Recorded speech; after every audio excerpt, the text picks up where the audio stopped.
பிள்ளையார்பட்டி ஸ்ரீ கற்பக பிள்ளையாரை வணங்குகிறேன்.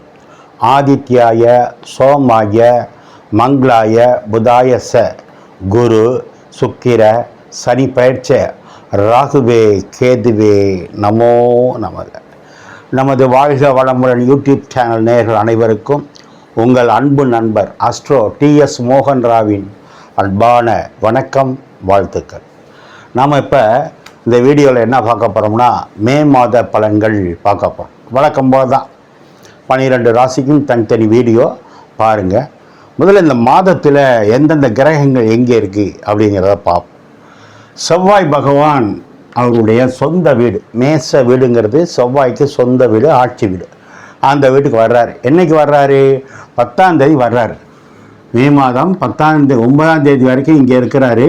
10ஆம் தேதி தன்னுடைய சொந்த வீட்டுக்கு வந்துடுவார். அதனால தான் 20 நாள் அதிகமாக செவ்வாய் வீட்டில் இருக்கிறதுனால செவ்வாய் மேச வீட்டில் இருக்க மாதிரி போட்டிருக்கேன். அதே மாதிரி புத பகவான் அவர் பார்த்தீங்கன்னா 9ஆம் தேதி வரைக்கும் மேச வீட்டில் இருக்கார். 10ஆம் தேதி ரிஷப வீடு, அவருடைய நண்பர் வீடான ரிஷப வீட்டுக்கு வந்துடுவார். யார்? புத பகவான் 9ஆம் தேதி வரைக்கும் மேச வீட்டில் இருக்கார்.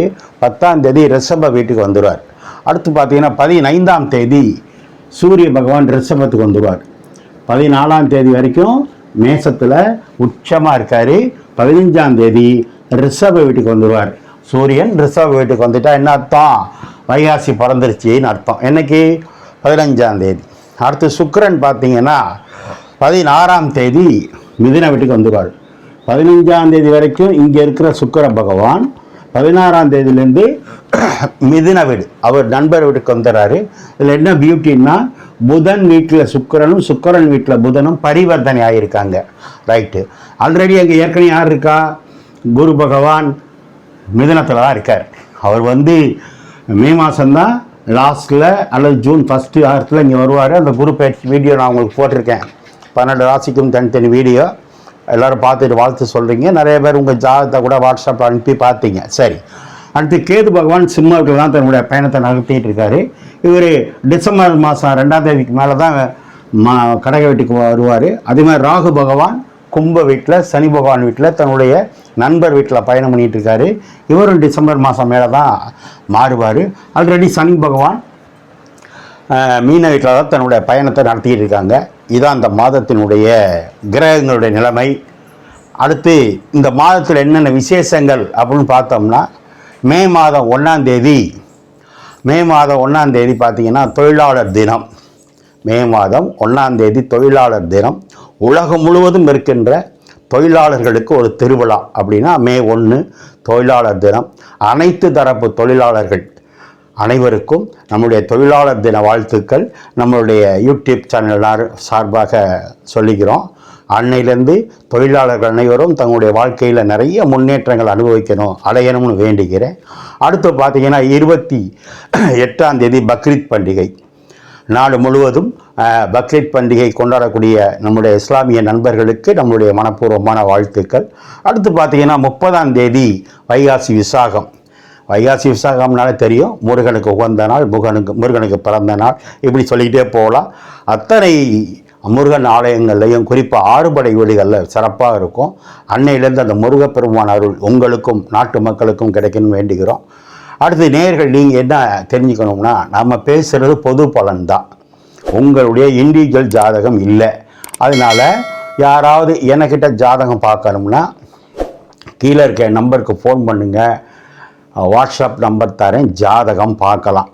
நான் வணங்கும் அண்ணாமலையார் உண்ணாமலத்தாய், என் குலதெய்வம் முத்துமாரியம்மன், நான் நித்தம் வணங்கி வேண்டி நிற்கும் குமரமலையான், என் தாய் தந்தையரை வணங்கி இந்த மாத பலன்கள் அத்தனையும் உங்களுக்கு சிறப்பாக இருக்கணும், நீங்கள் எல்லாம் நல்லா இருக்கணும்னு நான் வேண்டிக்கிறேன். வாங்க நம்ம வீடியோக்குள்ளே போவோமா? யாருக்காவது எனக்கிட்ட ஜாதகம் பார்க்கணும்னா கீழே இருக்க நம்பருக்கு ஃபோன் பண்ணுங்கள். நான் வாட்ஸ்அப் நம்பர் தரேன், ஜாதகம் பார்க்கலாம். இவ்வளோ குறுகிய காலத்தில் கிட்டத்தட்ட 84,000 பேர் சப்ஸ்கிரைப் பண்ணியிருக்கீங்க. நிறைய பேர் லைக் பண்ணுறீங்க, நிறைய பேர் வாட்ஸ்அப்பில் ஜாதகத்தை அனுப்புகிறீங்க. உங்களுக்கெல்லாம் என்னுடைய கோடான கோடி நன்மைகள், நன்றிகள், வாழ்த்துக்கள். ஏன் அப்படின்னா, நீங்கள் இல்லைன்னா நான் இல்லை. நீங்கள் தான் எனக்கு கடவுள், கோயில், சாமி எல்லாம். வாங்க நம்ம வீடியோக்குள்ளே போவோம். நம்ம இப்போ துலாம் ராசியை பார்ப்போம். துலாம் ராசிக்கு இந்த மே மாதம் எப்படி இருக்கு? உண்மையிலே ஒரு நல்ல மாதம் தான். ஏன்னா ராசிநாதன் சுக்கிரன் வந்து திரிகோணத்தில் 9ல் இருக்கார். 9ஆம் இடத்துல திரிகோணத்தில் இருக்கார். நாங்கள் ஜாதகம் பார்க்கும்போது நாங்கள் இப்படி தான் பார்ப்போம். லக்னத்துக்கு 9லையோ 5ஆம் இடத்துலையோ லக்னாதிபதியோ ராசிநாதனோ இருக்காரான்னு. ஏன்னா மற்ற கிரகங்கள் எப்படி இருந்தாலும் கஷ்ட நஷ்டம் இருந்தாலும் கீழே விழுந்தாலும் மேலே விழுந்தாலும் கடை வாங்கினாலும் என்னைக்கு இருந்தாலும் அந்த ஜாதகம் ஜெயிக்கும். இது ஜோதிடம் சொல்லுது, எங்கள் குருமார்கள் எங்களுக்கு சொல்லி கொடுத்தது. அப்போ உங்கள் ராசிநாதன் சுக்கிரன் திரிகோணத்தில் இருக்கார். அதனால இந்த மாதம் நீங்கள் ஜெயிப்பீங்க. உங்கள் வயசுக்கு தகுந்த மாதிரி என்னென்ன கிடைக்குமோ எல்லாம் கிடைக்கும். இறுதி வெற்றி உங்களுக்கு தான். ஆரம்பத்தில் செவ்வாய் ராசியை பார்க்குது, டிஸ்டர்ப் ஆகுமே, அதெல்லாம் உண்டு தான். ஆனால் எது நடந்தாலும் அதை சாதிக்கிறதுக்கு, அதில் வெற்றி அடைகிறதுக்கு உங்கள் ராசிநாதன் திரிகோணத்தில் இருக்கார், குருவோடு சேர்ந்து இருக்கார். அந்த குருவும் ராசியை பார்க்குது. அப்போ ஜெயிக்கிறது நீங்கள் தானே, ப்ரைஸ் வாங்கிறது நீங்கள் தானே, பட்டம் பதவி வாங்கிறது நீங்கள் தானே. சரி, ராசிநாதன் திரிகோணத்தில் இருக்கிறதுனால இந்த வயசில் பிறந்து இன்னைக்கு பிறக்கிற குழந்தையிலேருந்து 100 வயசை தாண்டவங்க வரைக்கும் அவங்கவுங்க என்ன கேட்குறீங்களோ கிடைக்கும். ஏன் ராசிநாதன் திரிகோணத்துக்கு போனதுனாலையும் குரு ராசியை பார்க்கறதுனாலையும். சரி, அடுத்து 5ஆம் இடத்துல யார் இருக்கா? ராகு பகவான் இருக்கார். 5ல் ராகு இருக்கலாமா? பொதுவாக இருக்கக்கூடாது. ஆனால் குரு பார்வையில் இருக்கிறதுனால பயம் இல்லை. அப்போ இந்த ராகுனால உங்களுக்கு நன்மை தான். குரு கண்ட்ரோல் பண்ணிக்கிட்டு இருக்காரு. அழகான குழந்தை பாக்கியம் உண்டு. குரு 5ஆம் இடத்தை பார்ப்பதாலும் 5 கூடைய 6ல் இருந்து உங்களுக்கு வலுவாக இருக்கிறதுனாலையும் செவ்வாய் ராசியை பார்க்கறதுனால குழந்தை உண்டு. இந்த செவ்வாய்க்கு விளக்கம் சொல்லணும்னா நிறைய சொல்லலாம். பொதுவாக 2ஆம் வீட்டு அதிபதியும் செவ்வாய் தான், 7ஆம் வீட்டு அதிபதியும் செவ்வாய் தான். உங்களுக்கு செவ்வாய் நல்லவர் இல்லை. ஆனால் ஒரு முக்கியமான கிரகம், மறந்துடக்கூடாது. குடும்பத்தை அமைச்சு கொடுக்குறவரு செவ்வாய் தான், மனைவியை கொடுக்குறது செவ்வாய் தான், கணவனை கொடுக்குறது செவ்வாய் தான், சொத்தை கொடுக்குறது செவ்வாய் தான், பட்டம் பதவியை கொடுக்குறது செவ்வாய் தான். ஆனால் அவர் எப்படி இருக்காரு? 7ஆம் வீட்டில் ஆட்சியாக இருக்கார். அதிகாரம் பண்ணக்கூடிய இடத்துல அதிகார கிரகமே இருக்குது. முதல் பாயிண்ட்டு, இந்த மாதம் நீங்கள் ஆக்டிவாக இருப்பீங்க, சுறுசுறுப்பாக இருப்பீங்க. 2வது பாயிண்ட்டு, அரசாங்கத்தினாலேயோ அரசியல்னாலேயோ ஆன்மீகத்தினாலேயோ ஒரு பொறுப்பு பதவி பட்டம் உண்டு. செவ்வாய்னா சொத்து, ஒரு சொத்து வாங்குவீங்க, அல்லது ஒரு சொத்தை வித்துட்டு ஒரு சொத்து வாங்குவீங்க. பெயர் புகழ் உண்டு. ஏன்னா செவ்வாய் ஆளுமை கிரகம். நாங்கள் ஜோதிடம் பார்க்கும்போது செவ்வாயோ சூரியனோ குருவோ ராசியவோ லக்னத்தையோ பார்க்கதான்னு பார்ப்போம். இப்போ உங்களுக்கு ராசிநாதன் திரிகோணம் ஏறிட்டாரு. செவ்வாய் பாவ கிரகம்னே சொல்லக்கூடாது. அதுக்கு வர்றேன் அடுத்த பாயிண்ட்டு. செவ்வாய்னா அதுவும் ஒரு வேக கிரகம், வளர்ச்சி கிரகம், போர்ப்படை தளபதி முருகன். முருகன் உங்களை பார்க்குறாரு. குலதெய்வம் வலுவாக இருக்குது, வேலுள்ள முருகன் பார்க்குறாரு. செவ்வாய் மேசத்தில் இருக்குது, மலை மேல் உள்ள முருகன் உங்களை பார்க்குறாரு. சுவாமிமலை முருகன் பார்க்குறாரு, பழனிமலை முருகன் பார்க்குறாரு, குமாரமலை முருகன் பார்க்குறாரு, மருதமலை முருகன் சொல்லிக்கிட்டே போகலாங்க. ஏன்னா செவ்வாய் ஒரு முக்கியமான கிரகம். நீங்கள் அதை பயன்படுத்துகிற விதமாக பயன்படுத்திங்கன்னா செவ்வாய் கொடுக்குற யோகம் உங்களுக்கு வேற யாரும் கொடுக்க முடியாது. ஏன்னா செவ்வாய் பார்க்குது. சரி, இந்த செவ்வாய் யாரு? 2ஆம் வீட்டு அதிபதி 7ல் இருந்து ராசியை பார்க்குது. அப்போ வருமானக்காரன் வருமானத்திலிருந்து 7ஆம் இடத்திலிருந்து உங்களை பார்க்குது. அப்போ 7னா மனைவி, மனைவிக்கு வருமானம் உண்டு தானே. மனைவி வந்து மாதம் 1 லட்சம் கொடுத்தா வேணான்னா சொல்லுவீங்க. இல்லை மாமனார் வீட்டு சொத்து மனைவி வாங்கிட்டு வந்தா வேணான்னா சொல்லுவீங்க. செவ்வாய் மங்களகாரன். அப்போ இந்த மாதம் மங்களகரமான காரியங்கள் நிறைய நடக்க போகுது. செவ்வாய்னா விளையாட்டு போட்டி வீரர்களுக்கு செவ்வாய் ரொம்ப முக்கியம். உங்களை பார்க்குது. அப்போது விளையாட்டு போட்டியில் ப்ரைஸ் வாங்க போகிறீங்க, சொத்து உங்களுக்கு கிடைக்க போகுது, பட்டம் பதவி கிடைக்க போகுது. அது மட்டுமல்ல, 11 கூடைய சூரியன் 8ல் போய் கெட்டு போச்சு. ஒரு கெட்டவன் ஒரு இடத்துல கெட்டு போனால் லாபம், கெட்டவன் கெட்டதில் லாபம். ஆனால் அந்த சூரியன் 2ஆம் இடத்தை பார்க்குது, செவ்வாயும் 2ஆம் இடத்தை பார்க்குது. சூரியன்னா நெருப்பு, செவ்வாய்னா கங்கு, 2ஆம் இடத்தை பார்க்குது. பேச்சில் நிதானம். அங்கே தான் வரணும் பாயிண்ட். இப்போ 2ஆம் இடம்னா பேசுகிற இடம், சம்பாதிக்கிற இடம், குடும்பம். அப்போ உங்கள் பேச்சு எப்படி இருக்கும்? டம்மு டொம்மு வெடிக்கிற மாதிரி இருக்கக்கூடாது. பொதுவாக துலாம் ராசிக்காரங்க நல்லா அருமையாக பேசுவீங்க, அழகாக பேசுவீங்க, வக்கீலாக இருப்பீங்க, ஆசிரியராக இருப்பீங்க, நியாயம் பேசுவீங்க, வியாபாரம் பண்ணுவீங்க, வியாபார ஸ்தலத்தில் இருப்பீங்க. ஆனால் சூரியனும் 2ஆம் இடத்தை பார்த்து செவ்வாயையும் 2ஆம் இடத்தை பார்த்தா பணம் வரும். அரசியலில் பணம் வரும், அரசாங்கத்தில் பணம் வரும், வியாபாரத்தில் பணம் வரும், இப்போ புது வரவு உண்டு, கல்யாணம் உண்டு, குழந்தை பாக்கியம் உண்டு.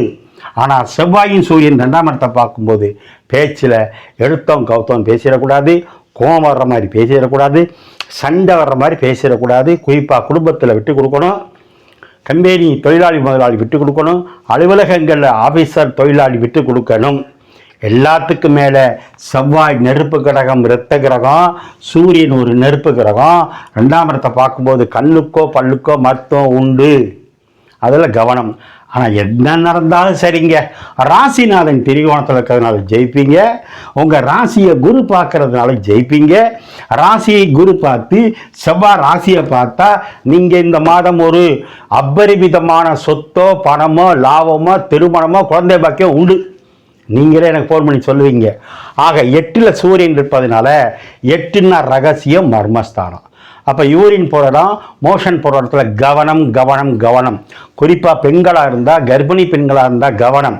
7ஆம் இடம் செவ்வாய் இருக்கிறதுனால ஏற்கனவே பெரிய டிஸ்டர்பன்ஸ் யாருக்காவது இருந்தால் இந்த மாதம் கொஞ்சம் கூடுதல் கவனம். உரப்பு புளிப்பை குறைச்சி சாப்பிடுங்க. ஆரம்ப கல்வி படிக்கிற குழந்தைகளுக்கு நல்லது. 10th வரைக்கும் படிக்கிற பிள்ளையாக இருந்தால் இந்த செவ்வாய் நல்ல மார்க் எடுத்து கொடுக்கும், மறந்துடக்கூடாது. நீங்கள் முருகனை கும்பிடுங்க.